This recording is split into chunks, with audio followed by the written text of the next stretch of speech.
ঈদের নামাজ শুরু হয় একামত দিয়ে, এটাই স্বাভাবিক। কিন্তু ঈদের নামাজ শুরু হয় গুলির শব্দে। অবাক করার মতো এমন অভূতপূর্ব এবং অনন্য রেওয়াজ বা বিরল ঐতিহ্য চলছে প্রায় ২৭৬ বছর ধরে কিশোরগঞ্জের শোলাকিয়ায় ঈদের জামাত ঘিরে। জামাত শুরুর ১০ মিনিট আগে ৫টি, ৫ মিনিট আগে ৩টি আর ১ মিনিট আগে ২টি শর্টগানের গুলি ছোড়া হয় ঈদের জামাত শুরুর সংকেত হিসেবে।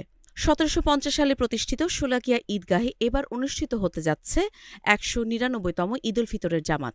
কথিত আছে ১৮২৮ সালে এখানে ১.৫ লাখ মুসল্লির অংশগ্রহণে হয়েছিল ইতিহাসের সবচেয়ে বড় জামাত।